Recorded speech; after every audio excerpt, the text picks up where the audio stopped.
Well, it's probably no secret to my regular viewers and listeners that I occasionally respond to other channels. I mean, particularly those channels which, in one way or another, are informed by interests, by shared, or mutual interests, such as poetry or particularly, experimental poetry or the arts, and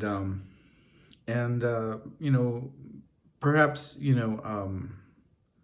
particularly those channels that in one way or another have relationships to institutions of power, which in many ways, define how individuals in the United States are sorted by positionalities such as color and race and culture and presence or absence of cognitive difference and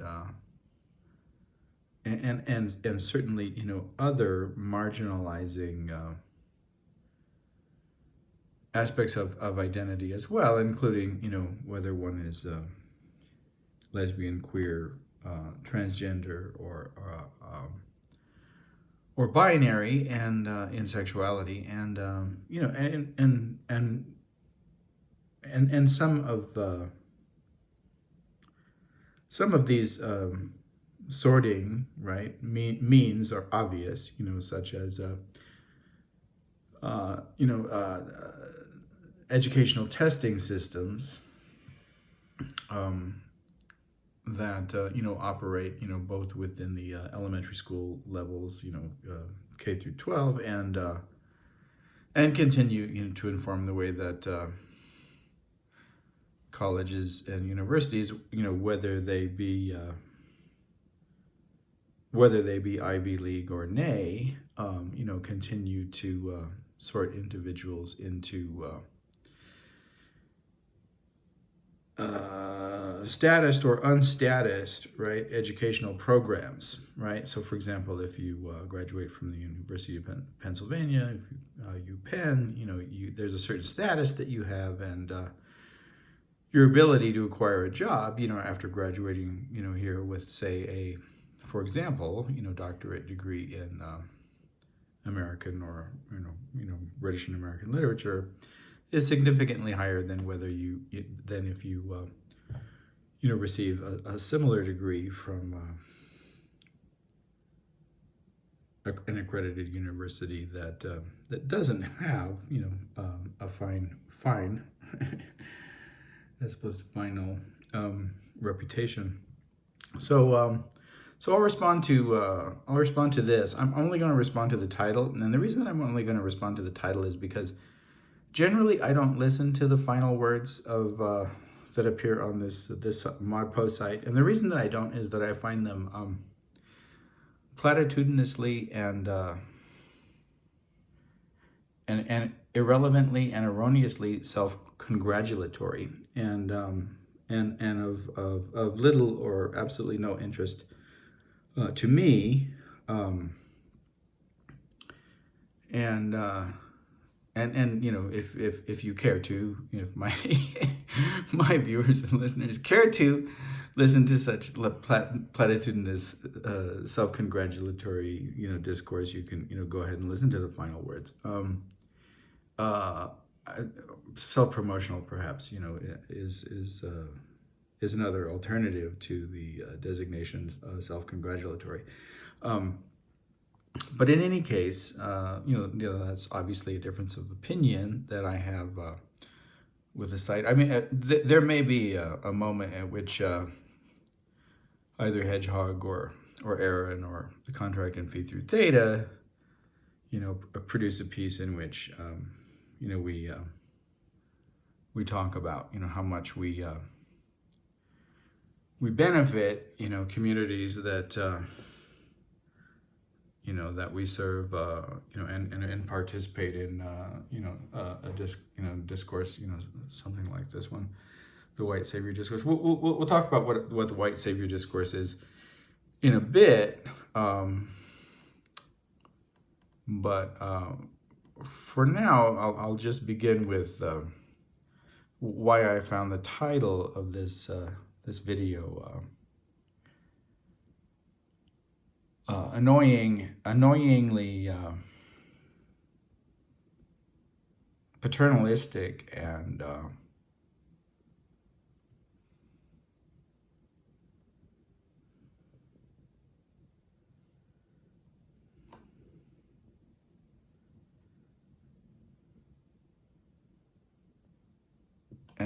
a sort of falsely, how do I put it? Let's see.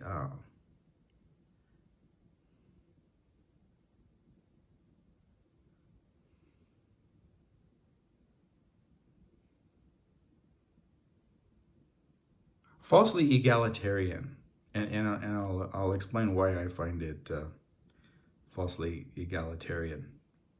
There's an idea, right, being represented here that that this community is an example of inclusion, and this particular course and the way that it's designated and how it operates within the University of Pennsylvania is assisting individuals who first, and then these words introverted and disabled. I think that's really interesting because the separation of introverted and disabled. One, either the introversion is significant enough to be, considered a kind of disability, or it isn't. And but the idea that perhaps there are some introverted people out there that don't don't like the label disabled, but there are also some people out there like that have been labeled with a disability that don't like this term either. So it's interesting. I mean, the introverted are sort of given a place of privilege in this particular kind of sorting that allows them to be benefited, without having, to be assigned this label of disability. Having grown up with like a hidden learning or series of learning disabilities that I've discussed on various occasions, and largely becomes part of the content of what a contract in feed through Theta and Aaron and Hedgehog are involved in, sort of dismantling and demonstrating, right? And demonstrating through like a personal history, like the effects of both diagnosed, labeled disabilities, if you believe in that term, and hidden cognitive differences that an individual, for whatever social reasons, including ostracism and bullying, and et cetera, et cetera, et cetera, and lack of understanding on the part of an educational institution, may have kept hidden, for a considerable period of time, or even one's entire lifetime. And then there, of course, there are reasons to do that, and there are reasons also to embrace one's difference and to insist upon a place at the table. Well, what the first problem that I have with this is it's not really a place at the table, right? It's like so we here at this fancy university, we do our thing, and this is how you get in, and it certainly doesn't hurt if you come from money, and it certainly doesn't hurt if you have money to pay for it, and it certainly doesn't hurt if you suppose someone attended Bronx Science or Brooklyn Tech High School. Well, because you have basically a lot more resources in an educational program like that, and I'm aware of the difference because because I've taught. I did my student teaching internship at Brooklyn Technical High School, and I've taught courses there, and I've seen like the benefits of those resources, and I've also been very aware of what educational opportunities and resources are like in places like the Navajo Nation, where there's essentially not only like an isolation of individuals from libraries, institutions of culture, but also issues of hunger and transportation that that very much, like shape and articulate one's ability, to learn on a day-to-day basis. So I'm aware of all that, and I'm also aware that testing in places, right, that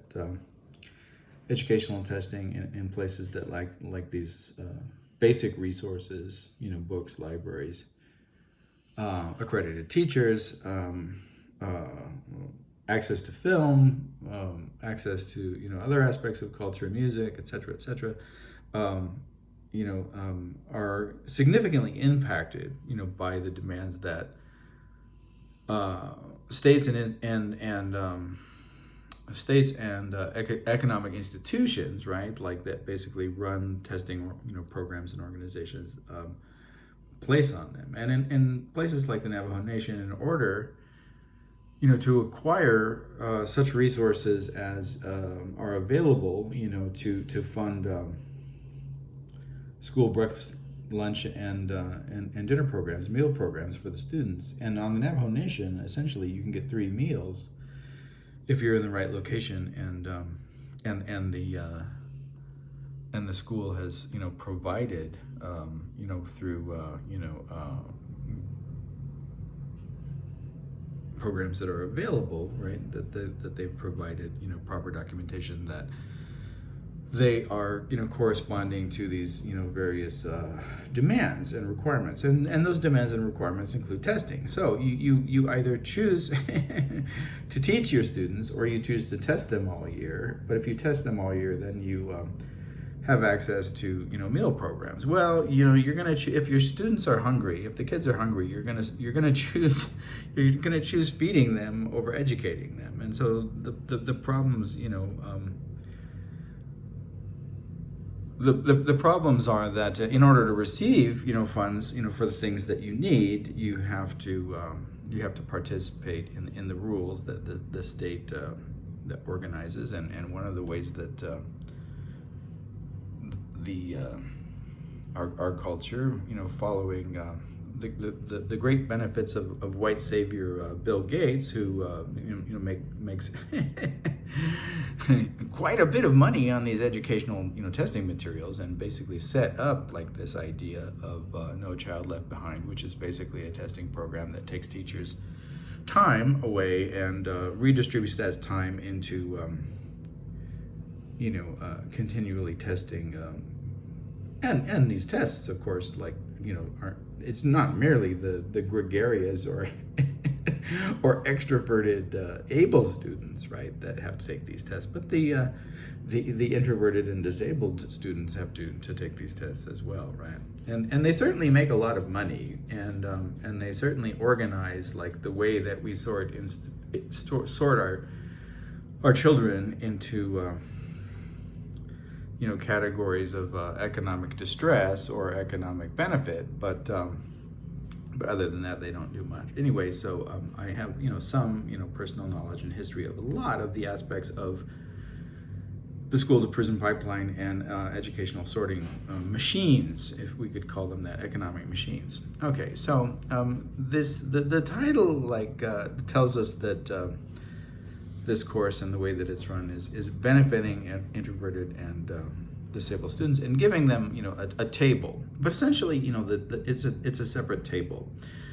The idea is that these individuals are not succeeding in ordinary classroom situations, such as one in which you might actually receive a PhD in if you were going to the University of Pennsylvania or somewhere else, right? But with this course, you can do it at your own pace and at your own time, and because you're isolated in some ways from the restrictions of the ordinary classroom, then your success, if not guaranteed, is a more likely outcome. It's a more likely outcome than if you were thrown into the what's the Milton's term, the mill, right? In Samson Agonistes. Anyway, I'm not up on my Milton. Perhaps someone at UPenn could remind me what what the expression I'm looking for is. But you know, Samson, you know, laboring away, turning the grinding mills in the, you know, beneath the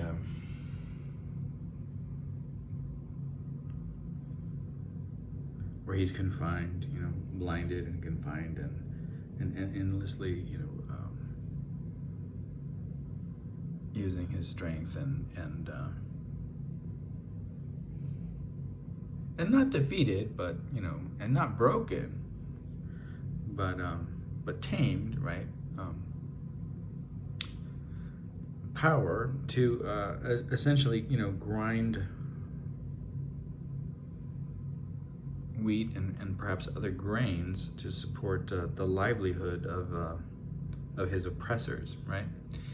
As kind of confinement. Well, this isn't exactly a confinement like that, but it's certainly not, you know, what whether we choose to embrace the label disabled or not, it's certainly not what my understanding of you know, disability rights is all about. It's not creating, you know, a separate but equal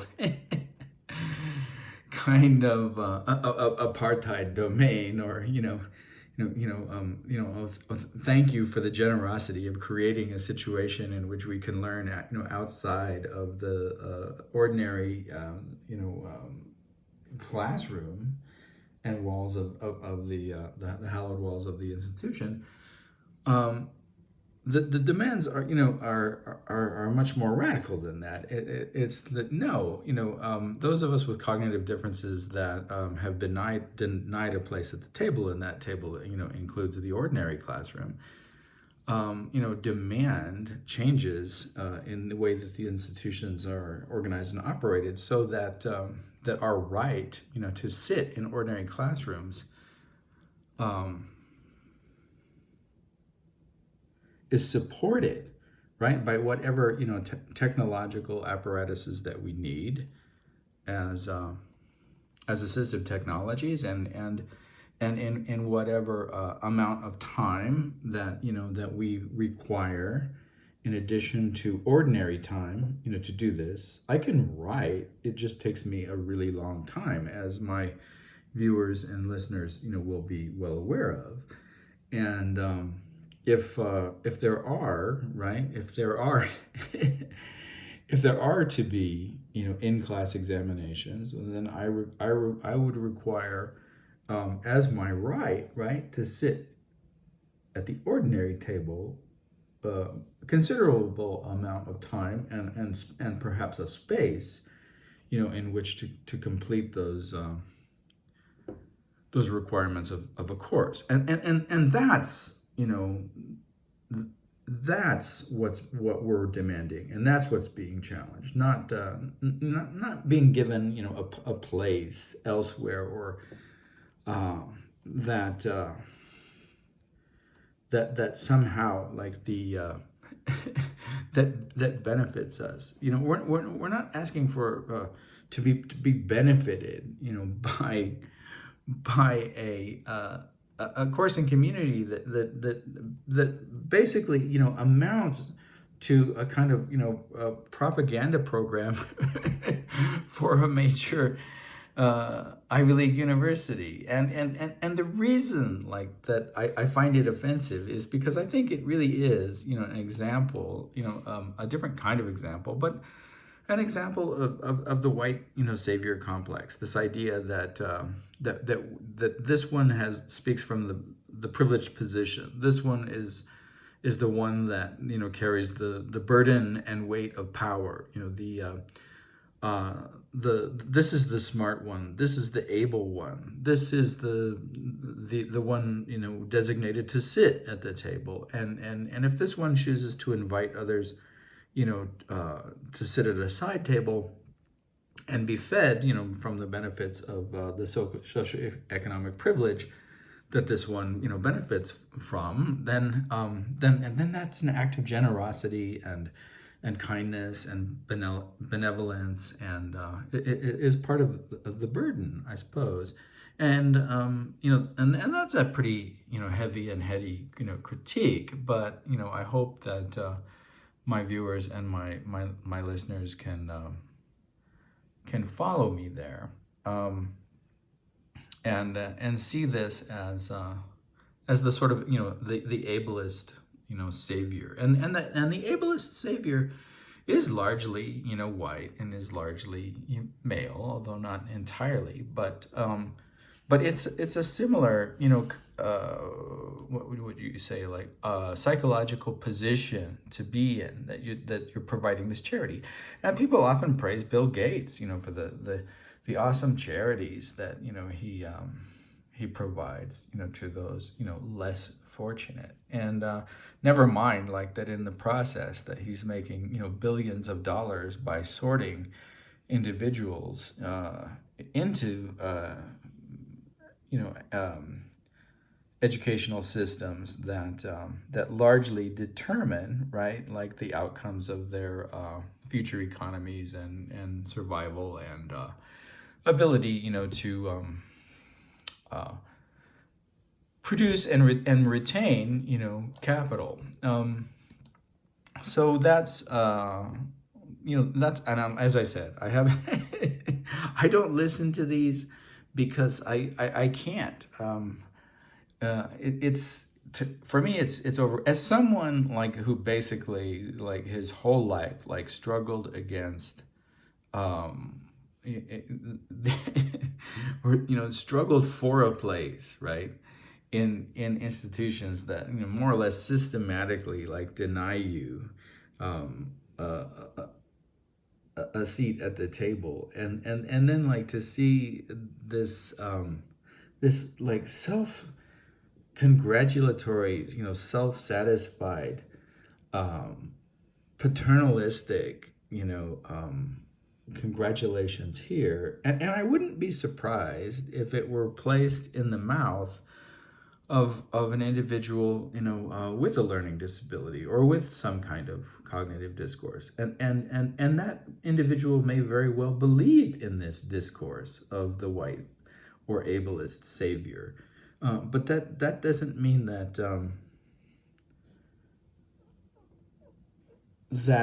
because, right, okay, here's an example. So I don't know how many of my viewers or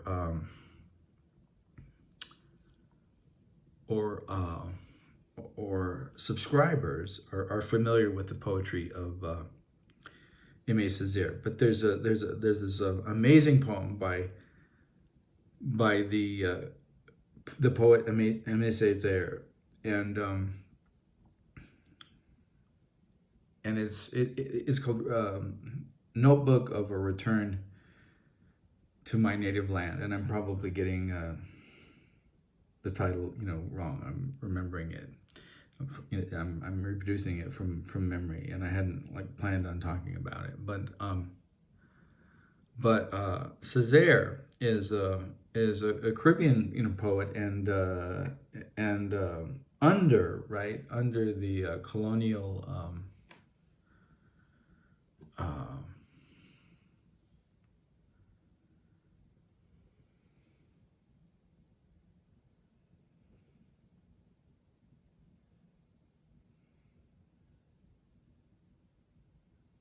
apparatus of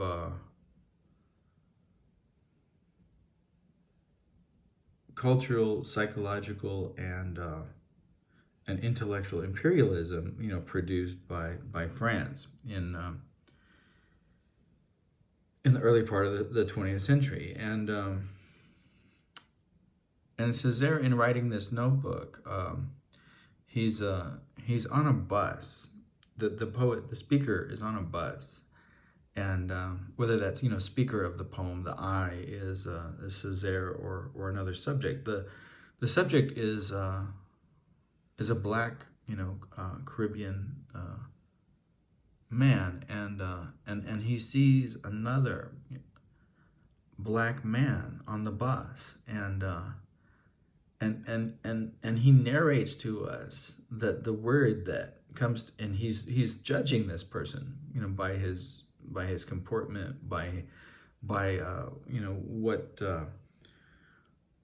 his lack of resources, you know, failed to enable him to do, and the narrator of this poem like tells us that the word that comes into mind is the N word, and I'm not gonna say it because I don't use that word, but this colonialized subject that is either Césaire or not Césaire, and you know, one thinks of the great work that Frans Fanon, you know,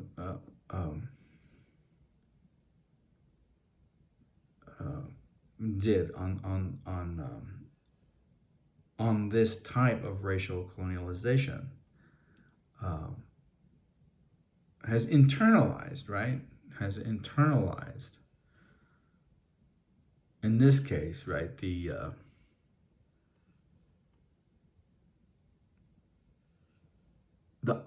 ontological like difference like that the oppressor provides on positionalities of color and race, right?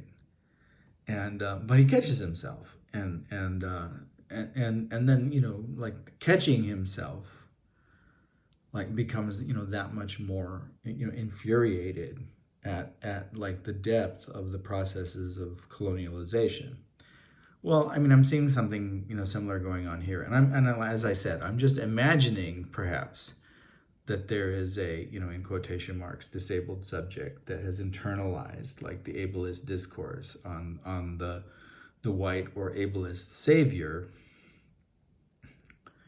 and expressing his, you know, gratitude for being allowed a place, if not at the, you know, the main table, the master's table, the table that, you know, actually grants, you know, usable PhDs that, you know, participate in one's economic, you know, life and livelihood, but, you know, that got to sit at this table and talk, you know, to the master, you know, and participate, you know, in the conversation. So, and again, you know, that may be wrong. As I said, I can't watch these at the end. So I didn't want to rant today singularly, but I did want to purge myself of the annoyance that I find in this kind of self-congratulatory, you know, benefiting.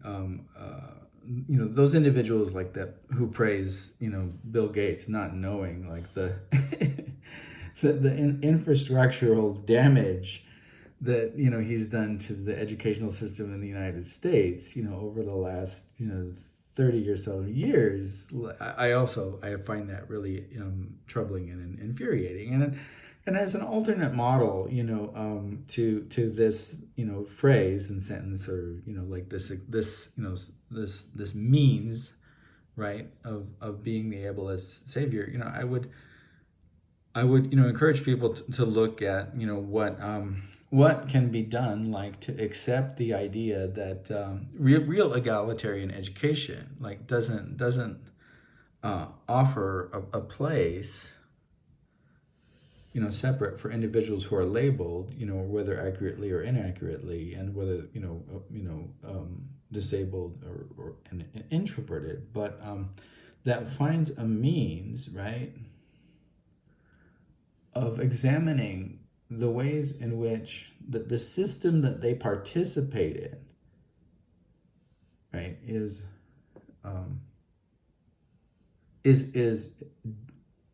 the word de facto, is de facto exclusionary, I can't say the word, exclusionary, right?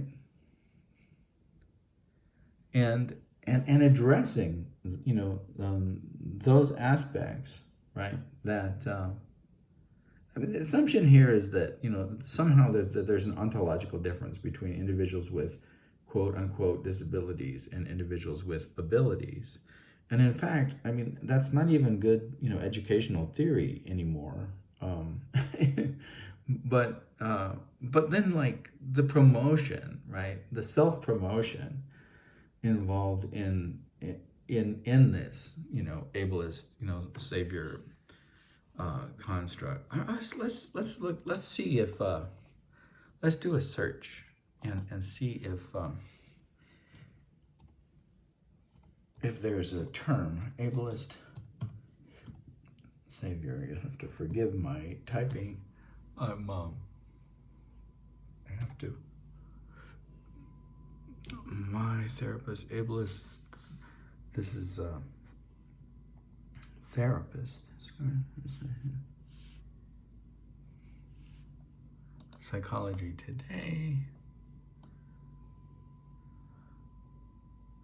I don't think this is explicitly addressed. This seems to be addressing mental health issues, perhaps. Yeah. And I really wanted more to address, learning issues, such as dyslexia, dysgraphia, dyscalculia, and other things. But and perhaps like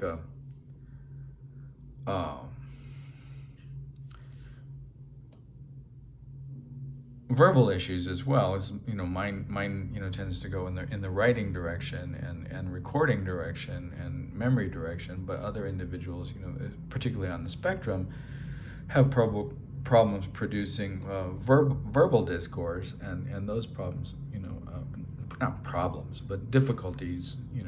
The problems arise when people fail to understand or misuse those difficulties as sorting justifications, right? So savior complexes perpetuate the perennial problem of low self-esteem. Maybe that's why I get so angry when I see it, because those of us like who grew up with differences were constantly nagged and badgered and harassed as in the ordinary learning process, and don't need to be reminded of our less than status by individuals who greatly benefited from certain ordinariness that to be perfectly honest, like in a lot of instances, the ordinariness of like being able to decode is a key factor in success. But I don't see a lot of genius. I have to say. And I'm sorry, that's a little harsh, but I really don't see a lot of genius in some of these realms. I'll just leave it at that. But and then talks about schizophrenia. Here's something about autism, where we might see resilience, strength, and determination in our recovery lens. Recovery is a really problematic term. I wouldn't use that. I would use, it's not recovery. It's like you find ways, right? Even my it's really my situation growing up in ordinary learning,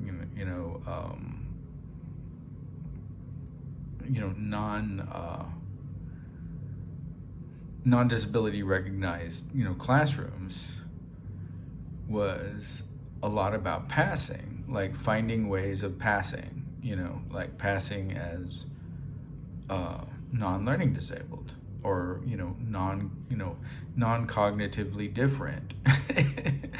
and that's not about recovery. That's about being smart. That's about like finding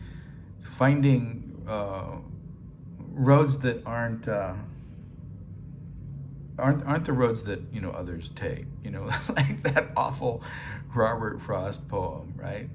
Where the word displacement that we've used before, like one of its mathematical definitions is the shortest distance between 2 points. Well, for those of us with certain kinds of differences, the shortest distance between the 2 points was never available. So we find a route, a different route around whatever the obstacle is that impedes us from taking the displacement. And and that's not recovery. That's building an alternate route, and that's what our demands are. That we're assisted in building an alternate route, but fully integrated into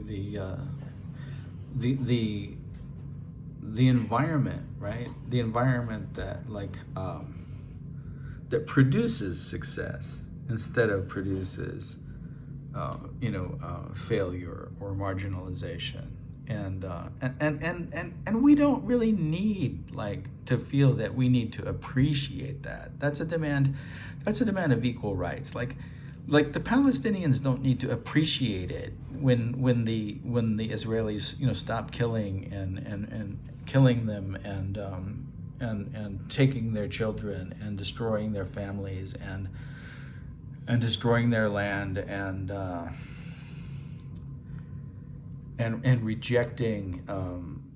rejecting their rights, their civil and human rights as human beings. It's not the Israeli savior, right? That stops perpetuating the violence, genocide, and what has essentially become an ethnic cleansing upon the of the Palestinian people. You don't need to appreciate that. It's rather a demand that's being made because it simply is a right of all of us, right, to have equal access to resources, life, water, clean air, rights and laws, privileges, right? And any system that denies us this, needs to rethink, right? Needs to seriously rethink what it is and what its real purpose is. And why it exists in the manner that it exists, right? Rather than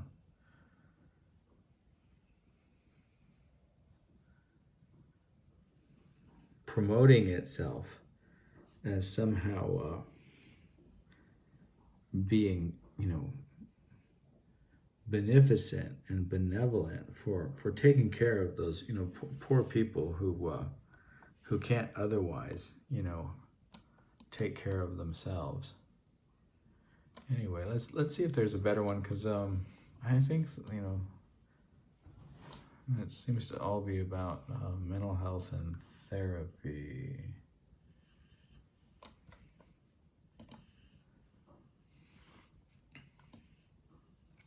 Here's Michael Orr. Michael Orr, Adoption Controversy, exposes how ableism and racism can work hand in hand to create a white, savior narrative. So I suppose, if we wanted to apply this as a kind of analogy, to my complaints about the title of that ModPo piece, then ModPo is kind of like adoptive, and those introverts and disabled individuals are Michael Orr. It's still not really what I wanted, but see if there's anything interesting. There's probably nothing really interesting. There's a lot of ads. But it does compare this idea, Michael Orr is already African American or Afro American, some people prefer. So the white savior narrative is already there, but in this case, ableism, certainly participates in it.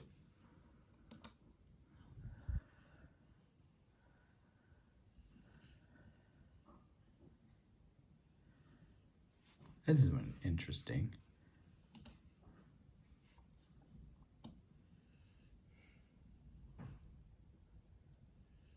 Well, in any case, that's probably enough on that, and then I'll have to decide whether I want to speed this up or leave it at